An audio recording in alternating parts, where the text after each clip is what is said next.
Hello, everyone, and welcome back to the Athlete's Mindset. Today, I'm joined by true softball phenom, Jordy Bahl, the unbelievable two-way star for the University of Nebraska. Jordy began her college career at Powerhouse, Oklahoma, where she earned NFCA National Freshman of the Year in 2022, led the Sooners to back-to-back national championships, and was named Women's College World Series Most Outstanding Player in 2023. In 2024, she followed her heart back home to Nebraska, becoming a three-time first-team All-American, Big Ten Player and Pitcher of the Year, and the NFCA National Player of the Year for 2025. She's also been compared to baseball's Shohei Ohtani for her elite performance on the mound and at the plate. This season alone, Jordy joined the exclusive 2020 club, with at least 20 wins on the mound and 20 home runs, a feat only 4 NCAA players have ever achieved.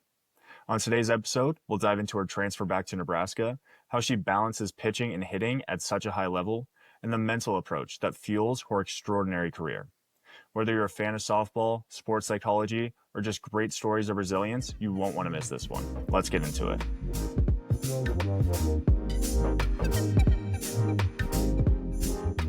Jordy, welcome to the podcast. How are you? Good. How are you? I'm good. Happy to finally have you on. I don't think I've had an athlete on this podcast who has as many accolades as you do. So it's extremely cool to have you on here. And I think there's a lot of softball fans out there that are going to just love your takeaways and your mentality. But just to start, can you tell us just a little bit about your journey going from high school, being Gatorade Player of the Year, to Oklahoma, winning national championships, and then coming back home to Nebraska? Can you just talk about that journey a little bit? Yeah, man, the journey has been so nothing I could have expected or mapped out or thought it would be. And it's funny because every year I look back at myself a year ago and I feel like I hardly recognize that person just from what each year has taught me. But yeah, so I was in high school, went down to Oklahoma after my senior year. And those were amazing years softball wise. I mean, our teams were incredible. I got to play with some of the best athletes to play the game, play under some of the best coaches to coach the game. And on the field, like everything was just so fun. And but I would say outside of the field, like that ended up being the reason why I transferred home. I just was not happy. I was away from home. I was very homesick. I felt like softball was becoming too big a piece of my life down there. It's never been one of the even top 3 most important things in my life. And it was just starting to, everything was revolving around it. And that was extremely burning me out. But then, yeah, I transferred home, was getting ready for my first year with the Huskers. And I tore my ACL in game 1 of the season. And I feel like that I could talk for an hour just about everything I learned throughout that year. But anyways, went through rehab, back on the field then the next year, and got to actually play my first season in the hometown jersey. So that was incredible, and I'm excited for one more. Yeah, that's absolutely awesome. I think all of us Nebraska fans are excited for one more for you, especially after this past season. Kind of going into your injury, what was your thought process? I mean, I think like throughout the rehab, I mean, you had the highs of Oklahoma softball wise, and then you finally decide to come back home where you're much happier, and the little things just that mean so much to you are all where they need to be. And then an injury like that happens. What was kind of your thought just when the injury happens and then getting into rehab? So I would actually say that while I was at Oklahoma, I was very homesick and everything, and that was not really helping my mental state very much. But it wasn't until I transferred home and we were getting near the beginning of that season where I ended up actually getting hurt, where I realized that a lot of those emotions were also coming from the weight of expectation I was putting on myself. Because a lot of those same feelings were starting to kind of come back as season was nearing. And I think it was because I was starting to feel the weight of expectation. But then once I got injured and I saw that the MRI results showed ACL, I remember for like a split second, I was angry. But then probably 2 seconds later, I was like, okay, so when are we getting surgery? Very much Okay, so now what's the plan? I've accepted what's happening. What's the plan? We're getting surgery, we're redshirting.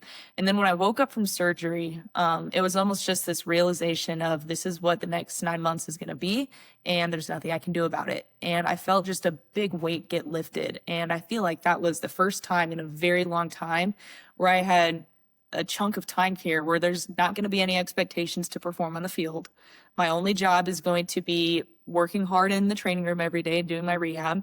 And I felt so much peace throughout that 9 months, which is not what I would have expected to feel. But I really think that just not having the expectations to perform and the pressure to perform at a high level, like being held over me, was exactly what I needed, because I seriously was burnout and it was hitting hard. But throughout the 9 months, I would say coming back now and playing this year, I didn't feel that. And I think that, I got 1 year left to play. I'm grateful that I have a new mindset and a new love for the game coming into these last 2 years, because I feel like a lot of athletes are the most burnout at the end of their career, and I was nearing that point. Yeah, 100%. I think so many athletes that do go through injury, you can take it two ways. You can either kind of feel sorry for yourself and just, why did this have to happen to me? Or you can look at this as, we're going to continue to trend up. This is just a little setback that plateaus, but then once we get through this, we're going to be on the rise again.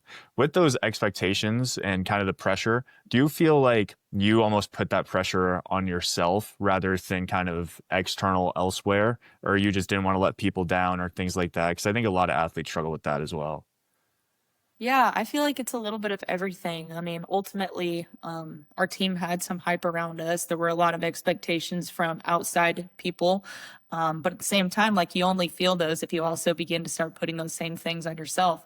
And so I think I was putting a lot of expectations on myself. And then there's always the pressure of not wanting to let your teammates down. But I have learned throughout the years that as you start to feel that, lean on your teammates even more. And that's been a lesson I've been very grateful to learn, because it's made this last season, and now I am assuming our very next season that we have coming up, it's going to make it so much more enjoyable when I don't feel like, oh, this one or two players has to do it all by themselves. No, it's so much more enjoyable when you can lean on your teammates and truly embrace everything together. Yeah, absolutely. So getting into actually playing on the field, what's kind of your mindset when you're on the mound? I think everyone kind of sees you, you're at these kids camps, you're at these signings, and you're just this nicest person ever. And then we see you on the mound and it's just a different animal. What's kind of your mentality when you're on the mound?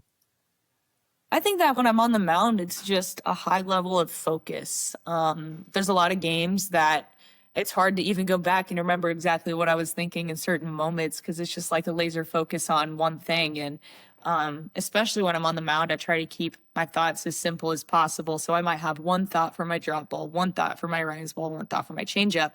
And as that pitch is about to be thrown, like that's the only thing really going through my head. And then after that pitch is thrown, I'm trying to take in whatever information I can based off the swing, the timing of the hitter, just kind of where I felt their energy, and just taking all of that and quickly set onto what I want the next pitch to be, what the next attack is.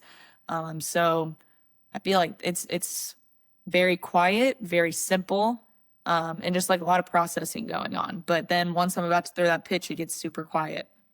Yeah, that's awesome.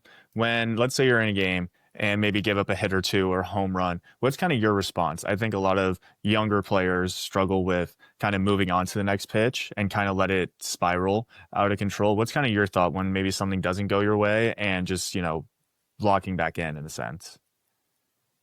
Say it's a couple of different things, because that's an area I can definitely grow in as far as consistency.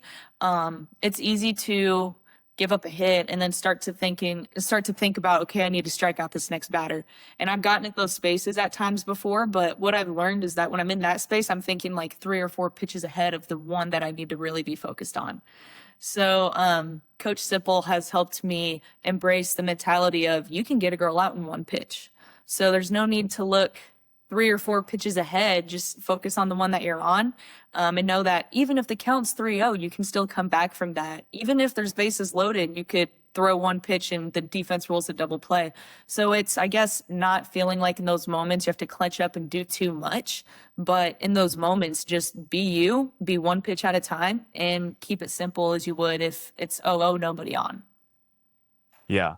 Now onto the hitting side. Can you talk a little bit just about what your approach is when you get in the box and just kind of what you're looking for as a hitter? Yeah, I think hitting is really fun because it's not that I don't care about hitting, but it's like the time that I've put into pitching my entire life is way more than I've put into hitting. I still put a lot into hitting, but pitching is like my baby. So it's fun to just go into the batter's box kind of with a more like raw mentality of just go be athletic, be on time to hit a ball hard. So I might like have a game plan for a pitcher, kind of know what pitch I want to be sitting, have a plan put together for that. But at the end of the day, like when I get in the box, it's be on time to hit the ball hard and make it a pitch I can hit hard. And so I try to keep it simple by just simpling it down to my timing and yeah, just at the end of the day, be athletic, hit the ball hard. Yeah, I think the simpler we make hitting, the just way easier it is. I think at times so many people are thinking way too much in the box. I was one of them. I would get in the box and I was like, I got to make sure my hands are here. When he starts his windup, I got to make sure I'm here. And I think it got to a point where like I didn't even feel like a hitter anymore. I felt just like a robot in the box that couldn't really make adjustments. Did you ever have that, especially, being away from hitting a little bit at Oklahoma and then getting back into it? When you were getting back into it, how did you feel? And what was just kind of your mentality to getting to where you are now? I guess when I was at Oklahoma, I would still hit and practice like every day. It just wasn't the at bats. So I say the biggest adjustment would be applying practice to game now and not being so analytical all the time. Because in practice, like you want to be technical, you want to be working on things, you want to be super focused on certain things. But then when you get into the batter's box and game, like there's a big part of you that just needs to go compete. And so I think it was just learning that again. But yeah, I would say I've definitely gotten in spaces where I cloud my brain with too much, and that's an easy thing to do, especially at the college level when you have film you can watch. You have these coaches who are so smart and they're doing everything they can to make you the most informed hitter possible. But yeah, at the end of the day, you have your game plan where you set all those things in place, but your approach, I feel like, has to be more powerful than your game plan. And that's when you just get simple to compete, be on time, hit the ball hard. So that's Yeah. what's helped me is while I'm working on a game plan, make sure my approach remains the number one thing. Yeah. So bringing hitting and pitching together, do you ever struggle with kind of separating the two? I spoke with Spencer Schwellenbach, who played at Nebraska, and he played shortstop the whole game. They would go into close. And he kind of talked about just, how sometimes it was a struggle to separate the two. He'd be over three at the plate, and then he has to go in and pitch. And he's like, well, I have to change my whole mentality right now. How do you kind of separate the two? And have you struggled with that at all? Yeah, for me, I think the hardest thing is so they say like in baseball, like the pitcher will have success like 70, 80% of the time. And the hitter, if they're batting 200, 300, that's great for them. So that means you're having success 2 to 3 out of 10 times. And so I think for me, the hard part is expecting myself as a hitter to be 70, 80% of the time Yeah. success, like you would like on the mound. And so not getting too frustrated with myself when that's not the case, because that would be insane if that was the case. But that's the hardest part for me. So I also do think though that it helps when maybe I'm not having a great day at the plate. I can go out and feel like I'm making an impact on defense and vice versa. If I'm not having a good game, I have the opportunity to help contribute at the plate. That's I guess where the separation comes, but also it's is the toughest. Yeah, I can't imagine, when I'm in the box and I'm struggling at the plate, I can't imagine having to go out to the mound and just being able to flip a switch and be like, I can't let my team down out here too. And I think that's something that, especially younger kids, when you kind of do pitch and you hit and do everything, the pressure you put on yourselves to be successful in every aspect all the time never ends well. Would you say you enjoy kind of the going back and forth, and has as a hitter or as a pitcher, does it help you hitting wise, just kind of understanding pitchers, especially at the collegiate level? Yeah, I mean a little bit, especially with like counts and everything, kind of knowing, okay, the pitcher has a pitch she's most comfortable with for a strike. This is a count where she probably needs it. And so kind of thinking like that, but also I don't want to get too caught up in those things because it's so Yeah. easy. But I think the thing I just love about hitting, kind of like I said, I am so analytical with pitching and I can way overthink things with pitching. And I just really don't feel that way as a hitter. So it's a much more freeing space a lot of times. So it's more of a raw competitive space that I feel like I can be in. Yeah, that's awesome. So now on to kind of the awards, Big Ten Player of the Year, Big Ten Pitcher of the Year, all these awards come in. At the beginning of the season, are those awards on your head and you're on your mind and you're trying to, those are goals for you? Or do you feel like you're just like, I'm going to put in the work, I'm going to go and compete, and if this happens, it happens, but I'm not too worried about it? Yeah, that's exactly it. I mean, I've never been motivated by personal accolades. It was never a goal of mine to be all state or an all American or player of the year. It's always been, I want to win the state championship with my team. I want to win national championships with my team. And so that's the motivator. But I mean, it's cool when those things come along the way. But I mean, the team and our team's goals have always been number one. And I think it has to be that way too. And I think it's just a much more enjoyable game to play when that's also the focus. Yeah, I think that kind of goes along with kind of putting the pressure on yourself, especially for something that is out of your control. You're not voting. You just have to go out there and play. And if it happens, it happens. I remember at Absolutely. Portland, we would write out our goals. We had like 5 or 6 goals we would write out before the season. And some guys would be like, I want to be first team all conference. I want to, have this batting average. And it's like, you just wrote down two things that you have no control over. And Right. it's so hard to, attain those goals when you have no control over it at all. Yeah. That's so true. Like literally humans are voting on these things with Yeah. biases and whatever it may be. And it's like, yeah, you do have no control over that. Like I remember when I was at Oklahoma, we had a team full of girls with absolutely crazy stats. And like you knew that like half the team wasn't gonna be recognized at postseason awards because I don't even know if you could have more than a certain number of people on a team get those awards. So it was crazy. I remember we talked about that a little bit, just how, yeah, like this is out of your control. So don't make it a priority. Yeah. Um, Coming home to Nebraska, it seemed like you had a lot of success at Oklahoma. Did you feel like you've kind of taken on that kind of leadership role when you got to Nebraska, or how did you kind of fit into the team, and how do you get the most out of your teammates? I think we have a team full of girls who all bring different things to the table, and everybody knows their strengths and knows what those things are and brings them with confidence. And so, in a way, like everybody on our team is a leader, and that's a really fun thing because it's fun to be on a player led team when you don't feel like you have a coach who has to babysit certain things, and it's more fun for the coaches too because they can just focus on the practice plans and laying them out for us and putting us through a great practice. So yeah, I feel like we have a great team where everybody knows their role, knows their strengths, and does their best every day to bring those strengths to the table. Yeah, that's awesome. And I think that's kind of what every team strives to be, especially, with the Women's College World Series that just happened, the Men's College World Series, as you look at these teams and, the coach doesn't have to tell them what to do all the time. They just understand. And I think that's something that's so fun to watch. I want to kind of ask you, I know a lot of young athletes struggle with just their self-talk. If they fail or they have a bad day, they kind of just are so hard on themselves. Have you struggled with that, and if you have, what's kind of your way that you've gotten out of that to, give yourself a little bit more grace? I guess when I was in high school, I had a coach that really tried to emphasize to us like real world problems and sport problems. Like, yeah, you might have struck out. You can't lay off the rise ball, but you know where you're getting dinner tonight. You got a roof to sleep under, those kinds of things. And so just very distinctly separating what things are worth stressing about and what things are not helped a lot. And then also just a huge thing is just understanding God's grace and mercy.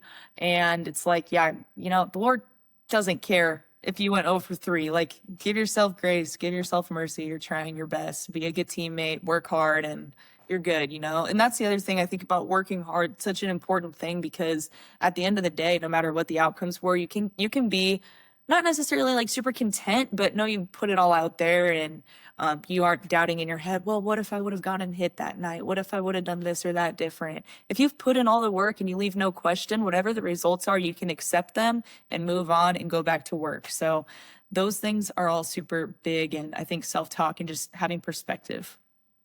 What's up, everyone? It's Tristan. Whether I'm recording a podcast, training, or just trying to stay sharp throughout the day, hydration matters. That's why I partnered with Relight by Redmond. My two go-tos are mixed berry and lemon lime. And they have great ingredients, taste great, no problems at all, and just keeps me fresh throughout the entire day. Relight has helped me stay focused, energized, and ready to go, whether I'm hitting the gym, deep into an episode, or just living day-to-day life. They also have a great pre-workout, blueberry lemonade or peach mango, that gets you ready if you need a little extra kick before you hit the gym. And if you want to try Relight for yourself, use the discount code AthletesMindset for 15% off. I'll drop the link in the bio and in the description, and you can get a good taste of what Relight's all about. Yeah, I think perspective is huge. And I also think you do a great job of kind of separating the two. Like you said, is you're not just a softball player. No one just looks at you and says, Jordy Bahl, just a softball player. She's got no other qualities. That's all it is. And I think that makes life so much easier, is you can separate the two. So when, maybe you do have a bad day, you're not thinking of yourself, you're a terrible person, or you're, not, good. Your thought process is just, I put in the work for it and it didn't pan out this time. Mm-hmm.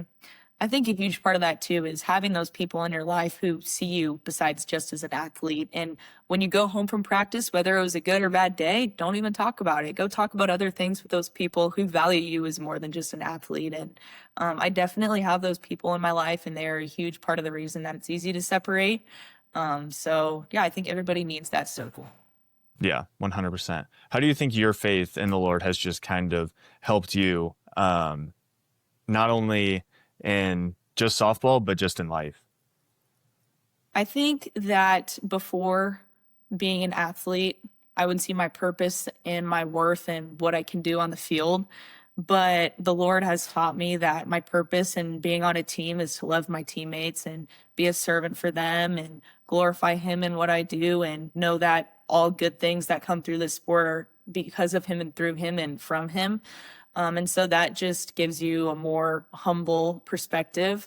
And yeah, I think that just carries on to life after softball. It's like my identity is not in the sport, it's in Him. And that's everlasting. This game is going to end for me potentially in a year. So I think that's going to be a big transition, and just a time I'm going to lean on Him a lot more than, I guess, in times when they're easy. But yeah, it's been huge. And I think just the perspective that He's given me has made me enjoy this game so much more. Yeah, that's amazing. I think it makes it so much easier when we kind of do put our faith in Him, and we don't have to, think we have to do everything ourselves, or, like you said, believe our self-worth comes from our performance on the field, when there's so much more to that. So that's absolutely amazing. I want to ask, what do you think young softball players struggle with the most when it comes to the mental game? And have you gone through that? And if so, what would you do to get out of that? I feel like more and more you see young athletes experiencing burnout so much sooner, because it's nonstop now at like the age of 8. At 8 years old, you're practicing year round. You see girls even at an age that young, like picking one sport and just running with it. And I think that's hard. It's hard for me, and I played multiple sports up until like my sophomore year of high school.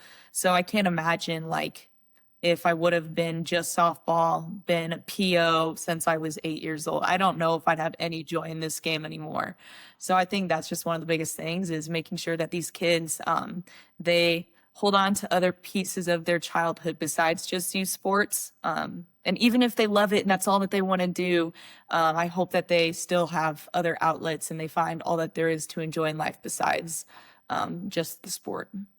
Yeah, I think growing up, I played 3 sports. I mean, you play multiple sports. I feel like so many athletes now are just like, by the time they're 8 years old, it's like, all right, I got to figure out what I'm doing. And I think it just makes it so tough, because then like for a whole year, you're just doing the same thing. There's no off season. And I think we love the season. We love playing. But I think by the end of it, we're like, all right, it's nice to have a little break. And if you never have that growing up, it's hard to, feel that way. And it gets to a point where you just do get burnt out. I have 2 more questions. Number 1, how is the wedding planning going? Is everything set? Are you excited? Yeah, we're less than a month now, so we're just counting down the days, excited to be married. Yeah, that's so awesome. And then Yeah. I asked the same question to end every conversation. If you could go back and tell your younger self just one thing about the um, mental side of your sport, what would it be? Hmm. This is still something I'm trying to live by every day. Like, don't sweat the small stuff, and it's all small stuff. Still trying to live by that. You can ask Trey. Yeah. But yeah, I think it's always going to be that. Yeah. I think so often we worry about every minute little thing and think it's life or death. And we just get carried away worrying so much about things that have happened in the past rather than being happy with what we have right now in the present. Yeah. And talking to Trey, Trey's my fiance. He played baseball at Nebraska for a couple of years, and before that, he was at a JUCO. He now no longer plays baseball, but in talking to him, it's been interesting because his only regret is in not understanding that like sooner, and by putting so much pressure on himself and missing other parts of life for all those years that he feels like there were moments he didn't enjoy the game as much as he could have and put so much stress on him. And there's definitely something to be said for working hard and being and caring about all the minor little details. Like, that's not what I'm saying, to not care about those things. But yeah, just understanding in the scope of life, like how insignificant it is sometimes. So Yeah. that's been interesting. Yeah. I feel the exact same way. Trey and I played growing up. He was an absolute stud. But looking back at Portland and just my time there, I'd look back at like a Tuesday game that I put so much pressure on myself for no reason. And I'm like, looking back, and I was like, I could have just had so much fun that day if I just went out and just like played. But I was so worried about striking out on a Tuesday that it ruined pretty much my whole week. And I'm like, why Yeah. did I have to do this to myself? Yeah. Right. It's Yeah, funny. it's crazy. Well, Jordy, thank you for coming on. I think there's so many takeaways that young athletes and just fans in general are going to have from this episode. So, congrats on the wedding that's coming up soon. I'm excited to be there. And Thank you. thank you for coming on the podcast. Of course. Thanks for having me. Thank you again to Jordy for sharing her journey and insight into the mental side of the game. If you enjoyed this conversation, make sure to subscribe, leave a review, and share it with someone who would find it valuable. Thanks for tuning in and keep moving forward. Until next time.